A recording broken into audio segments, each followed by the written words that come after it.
Good morning বন্ধুরা, তোমরা কেমন আছো? তোমরা নিশ্চয়ই সবাই ভালো আছো। যে যেখান থেকে আমার ভিডিওটা দেখছো তাদেরকে জানাই অনেক অনেক ভালোবাসা। তো চলো, সকাল থেকে আজকে ব্লগটা স্টার্ট করলাম। ঘড়িতে বাজে এখন সকাল 9টা।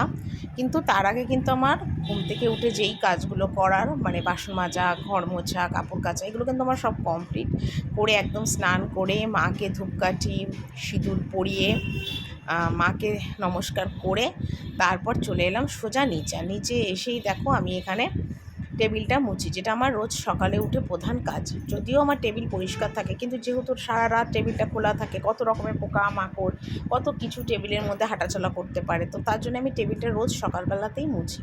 তারপর তোমাদের দাদাভাই নিয়ে এসছে বাজার থেকে অনেক কাঁচা সবজি, পটল, ভেন্ডি, গাজর, বেগুন। 1 কিলোর মতন ভেন্ডি এনেছিল আর 1 কিলো 200-র মতন পটল এনেছিল। তো দেখা যাক কী রান্না বান্না করি। যে বাজারগুলো এনেছে সেগুলো তোমাদের দেখিয়ে দিলাম, কিন্তু আজকে যে বাজারগুলো এনেছে তার একটা রান্নাও কিন্তু আজকে হয়নি, সব কালকের জন্য তোলা রইল। কারণ তোমাদের দাদাভাই নিয়ে এসেছে ডিম আর বললো দুবেলার ডিমের ঝোল করে রাখো, আর মাছ এনেছে শাশুড়ির আর ভাগ্নির জন্যে সর্ষে পোস্ত দিয়ে মাছ করব। কারণ মাছের ওই একঘেয়া ঝোল কারোর খেতে ভালো লাগছে না, তো সেই জন্যে সর্ষে পোস্ত বাটা দিয়ে মাছটা করব। আর আমার শাশুড়ি যেহেতু ডিম খায় না, তো সেই জন্যেই উনি মানে মাছটা ওনার জন্য আনা হয় আর কি। আর যেহেতু উনি পেঁয়াজ রসুনও খায় না, পেঁয়াজ রসুনে কোনো কিছুই খায় না, তো সেই জন্যে ডিমটা উনি খায় না, তো সেই জন্য আমাদের সবার জন্য ডিম আনা হয়েছে। আর ডিমগুলো আমি এখানে সিদ্ধ করে নিয়েছিলাম, মানে ভাত আর ডিম সিদ্ধটা একসাথে বসিয়ে আমি কাটতে বসে গেছিলাম। আর আমি যখনই কোনো কাজ করি না, তখনই কিন্তু আমি মানে মানে গ্যাসে কিছু একটা বসিয়ে তারপর করি, ততক্ষণে আমার হয়ে যাবে। আর এখানে দেখো দুটো মাছ এনেছে, এই মাছটা আমি সর্ষে পোস্ত বাটা দিয়ে করব। আর ডিম এনেছে, যেটা আলু আর ডিমের ঝোল দুবেলারই কিন্তু আমি করে রাখবো। তারপরে বাবুকে এখানে ডিমের অমলেট আর ভাত দিয়ে দেখো খেতে দিলাম। আর আমার ছেলেকে যদি একটু ডিমের মানে ডবল ডিমের অমলেটের মধ্যে যদি একটু কাঁচা পেঁয়াজ কাঁচা লঙ্কা দিয়ে ভেজে দিই, শুকনো ভাতে ও খেয়ে নেবে। ওর না লাগবে ওর নুন, না লাগবে ঘি মাখন, কিচ্ছু লাগবে না। ডাল সিদ্ধ দিলে দাও, না দিলে না দাও, কোনো ব্যাপার না, কিন্তু ওকে যদি ডিমের অমলেট দিয়ে খেতে দিই আর কিচ্ছু ওর লাগবে না। বা বেগুন ভাজা ঘি যদি খাই, তো সেটাও যদি মানে দিই, সেটাতেও আর অন্য কিছু লাগবে না। মানে ও এই জিনিসটা এতটাই খেতে ভালোবাসে।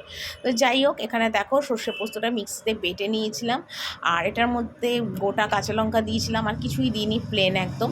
তো এটার মধ্যে ভাজা মাছ দুটো দিয়ে দেবো, দিয়ে একটুখানি মানে শাশুড়ি আর ভাগ্নি খাবে।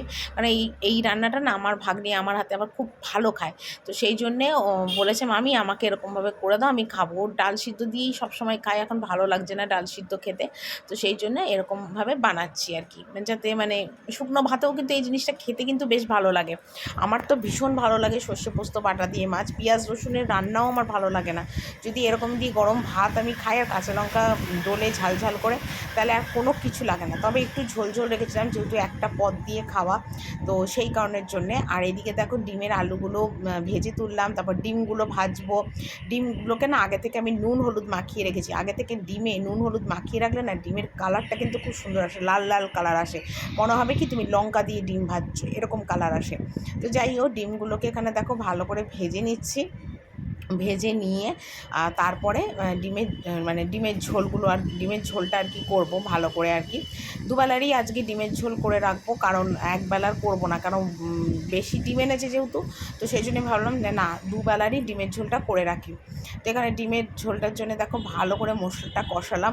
ডিমটা আগে দিইনি, কারণ এর আগে না ডিম আগে দিলে কি হয়, ডিম দিয়ে মশলা দিয়ে আলু দিয়ে নাড়ালে ডিমগুলো খুন্তির গুঁতোকে ভেঙে যায়, তো সেই জন্যে ডিমটা পরে দিচ্ছি। আর ডিমের দেখো ভাজা করেছি যে কালারটা কি সুন্দর এসছে, যেন মনে হচ্ছে লঙ্কার গুঁড়ো দিয়ে ডিমটা ভেজেছি, এরকম কালার এসছে, কিন্তু কালারটা কিন্তু খুব সুন্দর এসছে।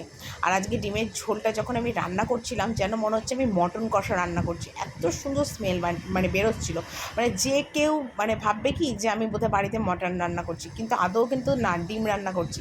মানে রান্নাটাও যদি মন দিয়ে করা যায়, সুন্দরভাবে ভক্তি ভরে ভালোবেসে করা যায় না, তাহলে দেখবে সেই রান্নাটাও কিন্তু অমৃত খেতে লাগবে, সে মাছ বলো, মাংস বলো, আর ডিম বলো। যাই হোক, ডিমের মধ্যে একটু জলটা আমি বেশি দিলাম, কারণ আলুটা একটু শক্ত শক্ত আছে। আজকে আলুগুলো ছোটো ছোটো ছিল বলে আমি গোটা আলুই ডিমের মধ্যে দিয়ে দিয়েছি, খেতে ভালো লাগবে।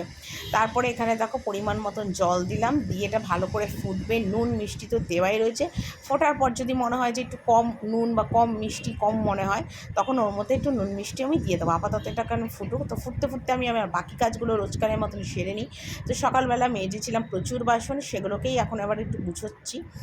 কিছু বাসন কিন্তু আমি মানে কাজ করতে করতে গুছিয়ে নিয়েছিলাম, আর কিছু বাসন রয়েছিল সেগুলো আমি এখন ডিমের ঝোলটা বসিয়ে গুছিয়ে নিয়েছি। কিছু কিছু রান্না আছে দেখবে সেগুলো বসিয়ে কিন্তু অনেক দুটো তিনটে কাজ করে নেওয়া যায়। আবার কিছু কিছু রান্না আছে যেগুলো গ্যাসের সামনে থেকে সরাই যায় না, ওখানে দাঁড়িয়ে দাঁড়িয়েই সমস্ত রান্না করতে হবে, নয়তো সেই রান্নাটা খারাপ হয়ে যাবে, বা ভাজা টাজা হলে তো পুড়েই যাবে। কিন্তু মাছের ঝোল বা ডিমের ঝোল বা ভাত এই সব মানে ডাল, এই কিছু জিনিস আছে যেগুলো বসিয়ে দেখবে তুমি দুটো একটা কাজ সেরে নিতে পারবে। আমি কিন্তু সেইভাবেই কাজটা করি, যার জন্য আমার কাজের টাইম কিন্তু অনেকটা কম লাগে। মানে যদি আমি 12টাতেও রান্না শুরু করি, মোটামুটি 2:30টার মধ্যে আমার মানে রান্না ছাড়াও আমার বাকি রান্নাঘরে যে কাজগুলো সেগুলো আমি সেরে ফেলতে পারি। আর যদি আমি মনে করি না গ্যাসের ধারেই দাঁড়িয়ে থাকবো তাহলে কিন্তু আমার সেই কাজ 3টে 3:30 বেরিয়ে যাবে। তো সেই জন্য আমি সব সময় যখন কাজ করি খুব মানে বুঝে এবং সুন্দরভাবে গুছিয়ে কাজটা করি, তার জন্য আমার কাজটা খুব ভালো মতন হয়ে যায়। তো আগে তো কিছুই জানতাম না, রান্নার রও জানতাম না, কাজের কও জানতাম না। যা শিখেছি সমস্ত শ্বশুরবাড়িতে এসেই আমি সমস্ত কাজকর্ম আমি শিখেছি, একদম সত্যি কথাই তোমাদের কাছে শেয়ার করছি। আমি কোনো দিন কাজকর্ম বাপের বাড়ি থেকে শিখে বা করে আসিনি, যা শিখেছি এখন। কিন্তু এখন আমি এতটা সুন্দরীভাবে গুছিয়ে কাজ করি যে সবাই এটা বলে যে না, ও তো কোনো কাজ শিখে আসেনি, কিন্তু আজ ও কত সুন্দর করে কাজ করে, এই কথাটা বলে। তবে হ্যাঁ, এই কথাটা কিন্তু আমার ঘরের মানুষ বলে না, আমার আত্মীয় স্বজন বলে, আমার বাইরের লোকেরা বলে। এবার তোমরা হয়তো বলবে যে কী করে জানলো, তো আত্মীয় স্বজনরা যখন আসে তখন তো তারা দেখতেই পায় আমি কীভাবে কী করি, তো তারাই বাইরের মানুষজনকে বলে, মানে তো সেই জন্যই তারা জানে যে আমি কত ভালো করে কাজ করি। চলো তোমাদের রান্নাটা দেখিয়ে দিই। এখানে প্লেন সাদা ভাত, আর এই দেখো সর্ষে পোস্ত বাটা দিয়ে যে মাছ করেছিলাম, একটা ভাগ্নির একটা শাশুড়ি, তো শাশুড়িটা রয়েছে আর ভাগ্নি নিয়ে চলে গেছে ওর মা। আর এখানে দেখো ডিমের ঝোল করেছি, এটা এবেলার ডিমের ঝোল, ঠিক আছে, এটা হলো এবেলার ডিমের ঝোল। আর শাশুড়ির বেগুন ভাজা, ভেন্ডি সিদ্ধ আর মুগের ডাল ফোড়ন দিয়েছি, ঠিক আছে। এই হলো শাশুড়ি ডিম খায় না, আর এটা ওবেলার ডিম আলু রসা, ঠিক আছে, একবারে রেডি করে রেখেছি। আর এখানে দেখো একটা ডিম, একটু পেঁয়াজ কুচি আর একটু গাজর ক্যাপসিকাম কাটা আছে, বিকেলবেলা ছেলেকে করে দেবো ম্যাগি। তো রান্নাঘরের সমস্ত কাজকর্ম কমপ্লিট করে কিন্তু আমি ওপরে এলাম, আর ওপরে এসে আমি নাইটিটা আগে সবার আগে চেঞ্জ করলাম, কারণ এখন এতটাই গরম পড়েছে যে মানে রান্নাঘরের সমস্ত কাজ করার পর যদি নাইটি না ছাড়ি হয় না, একদম গরমে ঘেমে ভিজে পুড়ে আমার একাকার অবস্থা হয়। তো সেই জন্যে সমস্ত মানে নাইটিটা এসে চেঞ্জ করে হাত মুখ ধুলাম, ধুয়ে এখন বিছানার চাদরটা চেঞ্জ করে দিচ্ছি। আর এখন গরমকাল পড়েছে বলে মোটামুটি আমি 2-3 দিন ছাড়াই বিছানার চাদরটা চেঞ্জ করে নিচ্ছি, কারণ শোয়া যাচ্ছে না, এত গরম। আর এই চাদরটা না মানে কী বলতো, পুরোপুরি না কটন চাদর না, একটুখানি মিশ্রণ আছে, মানে ফুল ভলিউমের না একটুখানি মানে মিশ্রণ আছে সিনথেটিকের, তার জন্য এই চাদরটা শুয়ে না রাত্রিবেলা বলো দিনের বেলা বলো আরাম পাই না, ভীষণ গরম লাগে। তো যাই হোক, বালিশের ওষার বলতে মাথার বালিশের ওষার দুটো করলাম, কোল বালিশগুলো আমি করবো না, নেক্সট দিন যখন চাদর তুলবো তখন করব। তো একবার ভেবেছিলাম একটু রেস্ট করে তারপর করি, কিন্তু একবার চিন্তা করলাম যদি আমি এখন একটু শুয়ে রেস্ট করি না, আমার শরীর পুরো ছেড়ে দেবে, আর আমার ইচ্ছা করবে না যে মানে পড়তে। তো সেই জন্য ভাবলাম চলো না আগে বিছানার চাদরটাই চেঞ্জ করে নিই, তাই বিছানার চাদরটা দেখো এখন চেঞ্জ করে নিচ্ছি। বিছানার চাদরটা চেঞ্জ করে তারপরে একেবারে মানে জামা কাপড়ও আছে প্রচুর, ভাঁজ করব, সেইগুলোও সব করব।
দেখো কত জামা কাপড়, এখন এই এতগুলো জামা কাপড় ভাঁজ করব।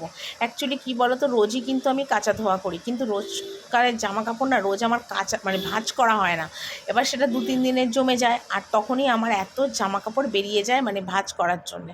তারপর সেগুলোকে সমস্ত গোছালাম। তারপর দেখো এই শোকেসের ওপরটা একটু মুছে দিচ্ছি, কারণ এখানে ছেলের জলের বোতল, আমার জলের বোতল, সমস্ত কিছু থাকে। আর মানে প্রচণ্ড ধুলো হয়ে যায় গো এই জায়গাটা।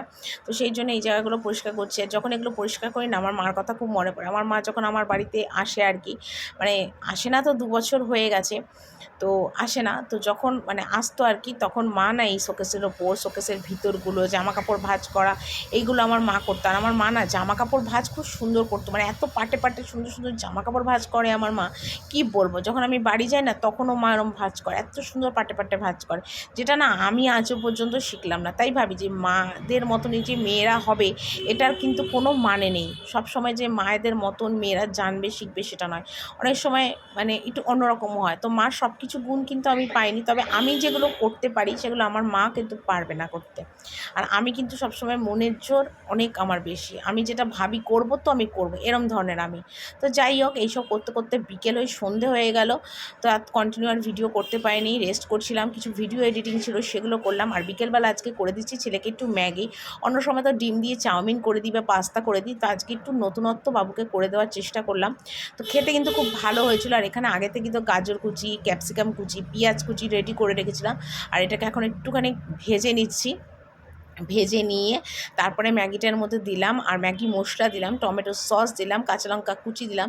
আর সত্যি আজকে চাউমিনটা মানে ম্যাগিটা ভীষণ খেতে ভালো হয়েছিল। দেখলাম বাবু খুব তাড়াতাড়ি চটপট করে খেয়ে নিল, তখনই বুঝলাম যে মানে ভালো হয়েছে। আমার ছেলে না একটু চটপটা রান্না খেতে, খাবার খেতে বেশি ভালোবাসে, বেশি মিষ্টি বেশি টক এগুলো বাবুর আবার ভালোবাসে না। তো এখানে দেখো বাবুকে খেতে দিয়েছি, আর বাবুকে বলছিলাম বাবু কেমন হয়েছে রে, তো বাবু বলছে না খুব সুন্দর হয়েছে আমার ম্যাগিটা খেতে, নিজেই বলছিল। তখনই আমি বুঝলাম যে না ভালো হয়েছে। তাছাড়া একটা পেঁয়াজ আর ডিমের ফ্লেভার তো থাকবেই, তাই না?